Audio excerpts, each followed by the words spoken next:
Okay, so now, i-unbox na natin ang iPhone 16 Pro Max in Desert Titanium.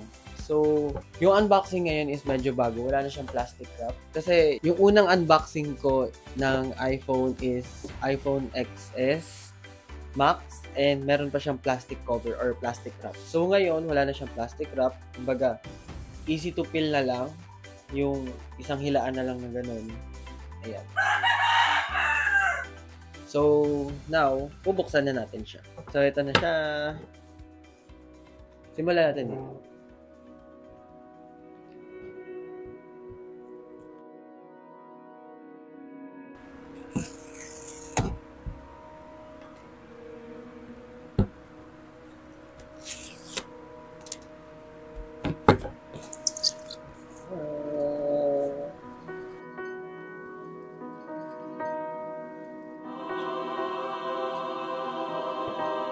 Ang ganda.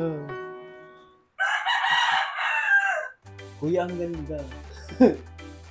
Nagandaan ako. Tingnan nyo. Okay. Ito yung box. Malamang wala nang something dito sa box. Walang nakadikit or what. Walang something. So, wala ring free case. Kung makikita nyo. As in box lang siya. Wala siyang anything. And matigas yung box. Ano? Kaya nga, actually, parang yung sa binayaran mo, ito na yung parang nagpamahal dun sa box. So, ayun.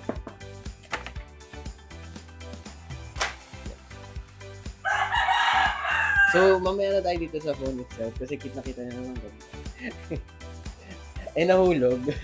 Okay, mamaya na siya. Start muna tayo sa loob ng box itself. So, meron tayong libreng cord or power cord. Ayan. So, open natin. And meron siyang SIM card ejector tool. Kung makikita nyo. Ayan. Pero yung phone ko is naka eSIM na siya. So, hindi ko sure kung kakailanganin ko pa ba to or what. Pero meron ditong SIM card slot na pwedeng ilagay yung SIM. Kailangan naman SD card yan. So, ayun nga. Meron tayong cord and yung cord natin is naka USB-C na siya. So, as you can see, wala tayong power brick na kasama. So, bibili pa tayo ng power brick. So, ito yung USB Type-C. Mas mabilis daw yung charging capacity. Mas mabilis na yung pag-charge niya compared to other type of compared to Lightning, sabi. And of course, meron tayong paperworks na kasama, which is kasama rin sa binayaran natin. iPhone, paper, etc. na hindi naman natin binabasa. So, yan. Hindi nga natin binabasa. So, that's it.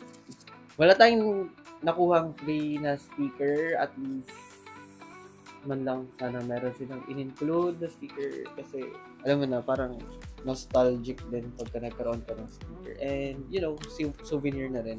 Si stickers. So far, yun lang yung paperworks natin. And, yun na yun. Yun na yung unboxing. Wala nang laman. And sabi nila may kasama daw tong case and I doubt imposible namang malagay nila dito yung casing and hindi naman. That's it. Yun na yung unboxing. Okay na. Tapos na. So, balik na natin muna to at lilipat na tayo sa cellphone mismo or sa iPhone mismo. So, ayun. SIM card ejector tool, hindi ko rin naman SIM card ejector tool na hindi ko naman din magagamit, fully magamit. Power cord, hindi ko alam kung tama yung mga name, pero alam mo na, charger na lang, charge. Balik natin yung box.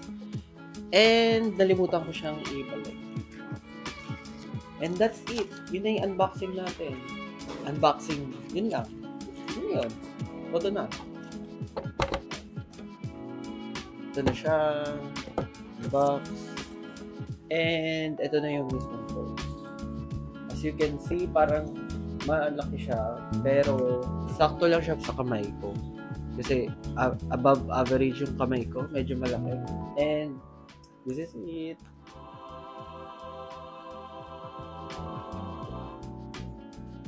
So ngayon, baka mahulog.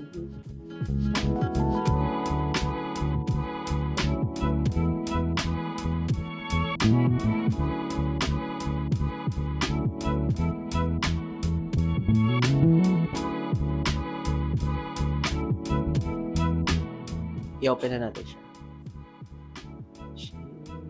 Ayan na. So, eto, nag-open na siya. Let's wait for it. Opening na siya and ito yung pinakamagandang hello na nakita ko. Hello. Hello, love again. So, ayan.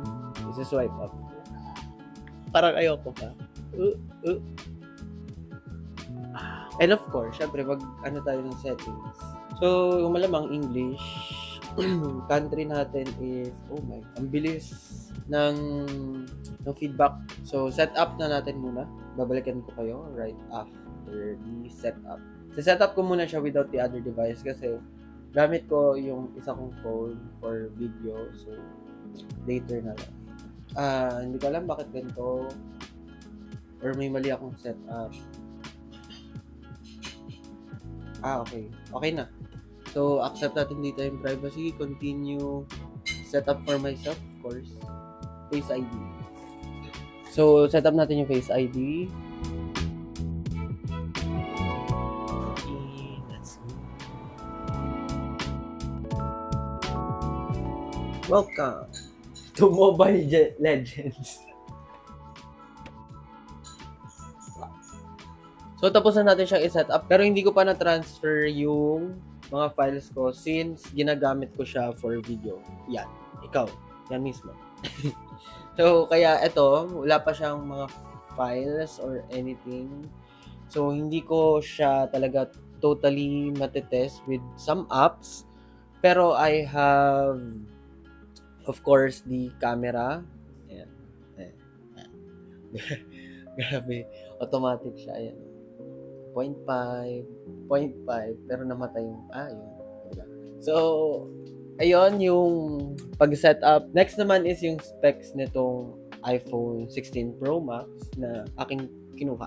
So, yung finish na or yung color na kinuha ko is mapapansin nyo naman is yung Desert Titanium and yung capacity niya is 256 GB lang. Kasi meron naman akong Google Drive and hindi ko naman kailangan ng masyadong malaking storage since tinatransfer ko agad yung mga files ko through Google Drive. So, kung sa weight naman is medyo mabigat siya compared dun sa iPhone XS ko, na iPhone XS Max ko na gamit ko ever since 2019.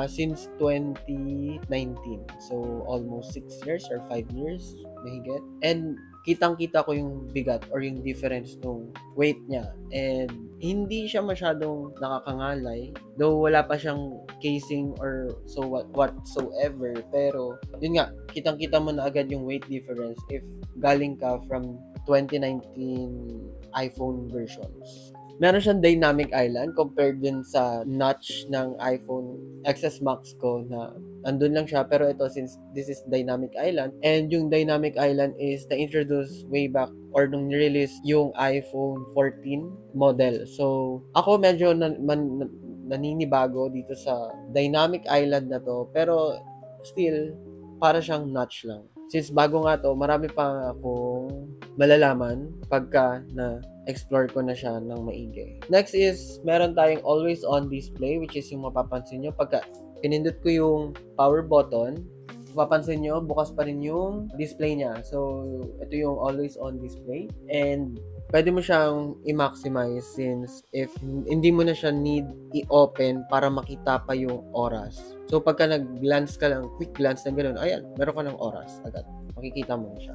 So, now, itatest na natin itong capture button na bago. So, ano bang difference talaga when it comes to pressing this one and this one.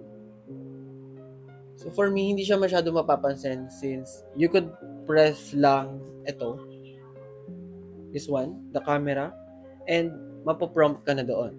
So ito yung other feature natin, yung ating capture button. So itong capture button is not much the big difference. Pero as you can see, mas mapapadali yung buhay natin when it comes to zooming. Hindi na tayo, mag-click dito, then alam mo, hindi na tayo maggaganon-ganon.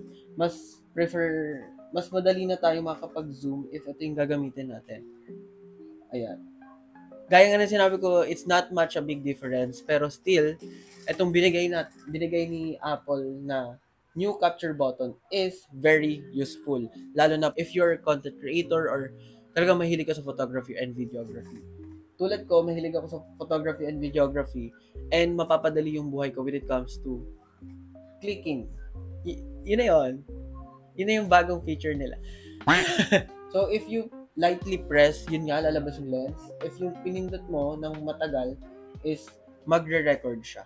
And, of course, hindi mo na siya magagalaw kasi nga, capture button siya. And hopefully, sana magbigay sila ng lock button pagka pinindot mo to tapos nagvi-video ka. Kasi parang, alam mo yun, nakakapagod. Pindutin siya ng matagal. Ayun. Pagka tinanggal mo na, mawawala na yung video. So, other than that, naroon pa tayo. Pag dinouble click mo naman siya, lalabas yung zoom, depth, exposure, tone, styles, and camera. So, hindi ko pa siya totally magagamit since need ko pa ayusin or need ko pa explore yung mga other features ni iPhone 16 Pro Max. Ang pinaka nakaka-excite dito is yung gaming performance. Yung gaming performance ni iPhone 16 Pro Max dahil mahilig din ako sa gaming bukod sa pag content creation and pag photography and else, mas makikita ko yung difference talaga pag nag-gaming or pag naglalaro na dito sa iPhone 16 Pro Max. Next, ang hindi natin dapat palagpasin ang ating battery test or kung nagcha-charge ba siya or hindi kasi baka alam mo na hindi pala siya charge. Okay, nagcha-charge siya. Charging 77%. So, I think all goods na tayo. All goods? All goods. So, sinasabi dito ng kapatid ko, other than other tests, drop test din daw tayo. And parang nakakapanghinayang naman na walang any insurances yung phone ko. Tapos ida-drop test ko. Uy, hindi tayo magda-drop test. So, ayun lang guys. So, if you want to watch the camera test of the iPhone 16 Pro Max, just click here on the next video. And I'll see you there. Bye!